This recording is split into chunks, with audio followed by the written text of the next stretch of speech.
For the last 2 or 3 years, social media has been selling you on the idea that modern dating is broken, that men and women are unfaithful, and that finding that special person is a statistical impossibility. You've seen it all with these podcasts and interviews, and I want to show to you why like 95% of it is fake for two reasons. One of it because it's a biased, skewed perspective, and the other one because so many of those clips are literally fake. They're staged, and at the end of the video, I want to explain to you the real life consequences of you as a viewer consuming that content. So let's break it down. I want to start with the biases first because I would say that's one of the most interesting ones that not a lot of people talk about. There's a few biases at play here, and the first one is called self-selection bias, which basically means that when we select individuals from a very specific group, we're gonna get skewed results. So if you pay attention, like most of the, for example, with the podcast, almost all of the girls that they bring, they're OnlyFans girls, and they already know what kind of opinions these girls have. Even if they bring girls that are not from OnlyFans, they already know that these girls are going to have these extremist views and opinions that are gonna get a lot of engagement on social media because they fit the narrative that they want to promote. They wouldn't bring normal girls because if they did that, the content would not be as shareable because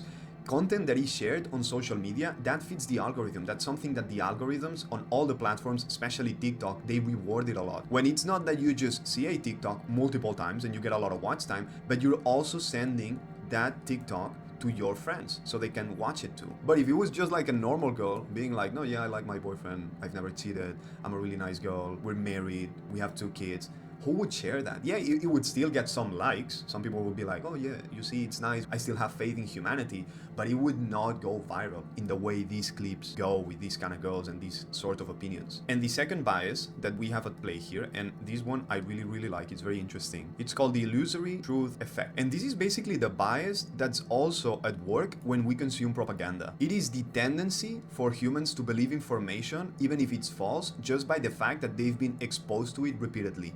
The more times we hear the exact same thing, the more likely we are to believe it. For example, I have a background in copywriting, and I was doing a private call with Will Green, who is a copywriter that I really like, I really respect, he's super good, and he told me that he uses these exact same bias that we're talking about when he's trying to sell things. And he always makes sure that whatever it is that he's trying to convince his audience of, that he repeats that thing at least 6 times. Because once you repeat something 6 times, you're very likely to believe it to be true. So when you consume all of this content and you see 1 reel, 2, 3, 4, 5, 10, 20, 50, 100 TikToks, you're gonna start to believe that all of these things are true, that women are like this, men are like that, this is what modern dating it looks like. And also the algorithm is going to start to pick on you by the fact that because now you believe it, you're gonna watch it even more. So it's gonna just cause a snowball effect in which the algorithm is gonna feed you even more videos, and now you're going to believe it even more. And now next thing you know, like there's a lot of guys stuck consuming this kind of content. Like honestly, I do not understand why these videos are still getting millions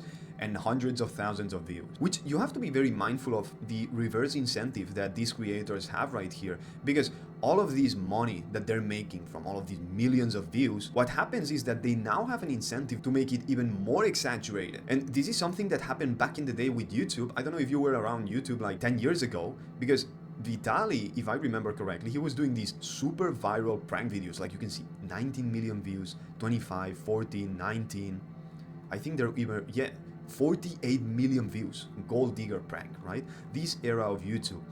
If I remember correctly, it turned out that he was actually faking a lot of these pranks because he started out actually doing real pranks, but he realized that the most extreme pranks, those would be the ones that would get the most views. So now he has an incentive to go do these crazy videos, and the easiest way to do these crazy videos and make sure that you get this crazy content is just for you to set it up yourself. And this is the exact same thing that's happening with these street interviews, and I'm sure even some of these podcasts. I think, for example, this screenshot that I took right here from one of these videos, I think this one was actually fake. Now, what are the consequences of all of this, right? Because you have the biases at play, you also have how fake this content actually is. What happens is that this ends up being a self-fulfilling prophecy. It's like when you buy a new car and now all of a sudden all you are seeing is that same exact car that you just bought, even though before you bought it you actually never saw it or you never noticed it. It's the same thing. Like once you start to pay attention to this, that's all you're going to see, because this is just another bias. It's called confirmation bias. You're just going to look for examples that support your core current worldview. And what's gonna happen is that you're gonna meet people who are actually nice, but you will not treat them well because you will not trust them. You'll be thinking like, is this girl gonna cheat on me? Is this guy gonna cheat on me? You'll be paranoid. You'll be behaving in ways that are not gonna be comfortable for the other person, that you would not normally behave like that in a healthy relationship. And your own behavior, based on this fake illusion that you have of what modern dating is actually going to sabotage your own relationship. And you will throw so many opportunities of good relationships with people. For example, I see this, like sometimes I've been on dates with women and they'll throw a comment around like, oh, all men are like this. Do you think I like to hear those kind of things? Like when I hear that, honestly, like some people might not agree with me, but I just want to leave, honestly. If it's like something heavy, like, oh, all men are pigs, all men are bad, all men are evil. It's like when I hear that, I think to myself, like, why would I want to be with a woman who thinks like that? Why would I want to be with a woman who thinks I am the enemy and I am inherently evil?